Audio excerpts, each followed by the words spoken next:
So today we are going to talk a little bit more about attachment styles, and we are going to compare attachment styles to the movie Frozen. So first, let's talk about Elsa. Elsa has a great line in the film where she says, "Yes, I'm alone, but I'm alone and free." And this is a wonderful illustration of the romanticism that often surrounds the avoidance inner monologue. And she tries to keep a great amount of distance around herself because she's convinced she will hurt anyone that loves her. It is important to know, and this might help us to have some empathy and sympathy for individuals with avoidant attachment, that they weren't born that way. They got that way typically because there was some significant trauma and or tragedy in their life. So in Elsa's circumstance, there are two tragedies. So the first tragedy is she accidentally freezes her sister. Then her father teaches her to conceal, right? To conceal and don't feel. And then he isolates her from her sister.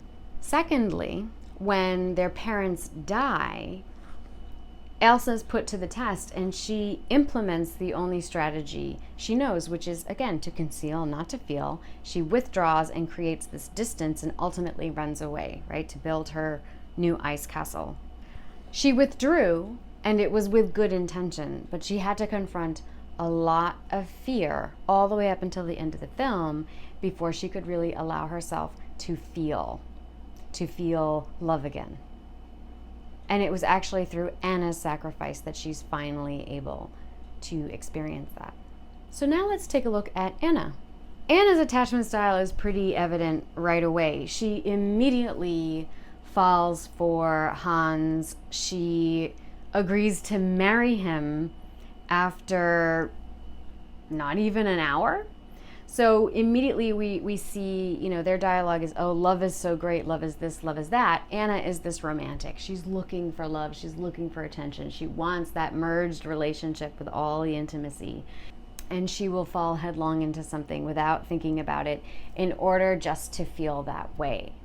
As the film progresses and she interacts more with Kristoff, you start to see how a normal, secure kind of relationship would progress, right? There's collaboration, there's working together, there are experiences outside of that rush of romantic engagement. There's real life going on, and they're figuring out how they work together, and they're learning things, and she meets his awkward family, and that there's something very human in that. And over time, she starts to realize what real love is. And so Kristoff's secure attachment draws her more towards that end of the spectrum.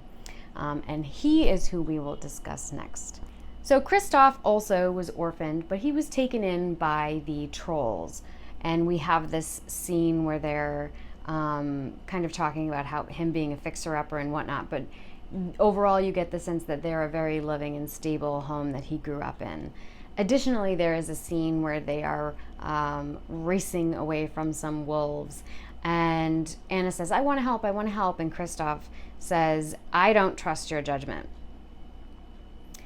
And when he says that, she's like, what do you mean you don't trust my judgment? And he's like, well, you were just going to marry someone you just met. So, in that dialogue, it's revealed that Kristoff has a greater sense of appropriateness, right? He has a better idea of what it means to develop a relationship with someone, that it happens over time. It doesn't happen just like that. And it's poor judgment to assume that it could. And that is more of a secure kind of attitude.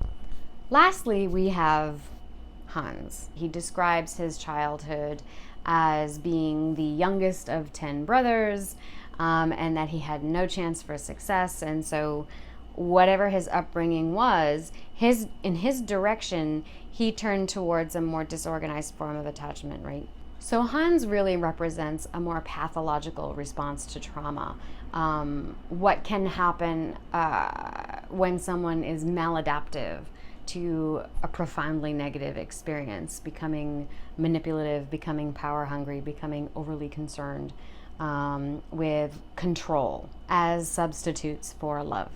So I just want to wrap this up with kind of a visual. It's not just one radio dial, it's like a digital equalizer. You've got all these different spectrums, and the dial may be pushed, you know, in any different direction depending on context, depending on who you're interacting with.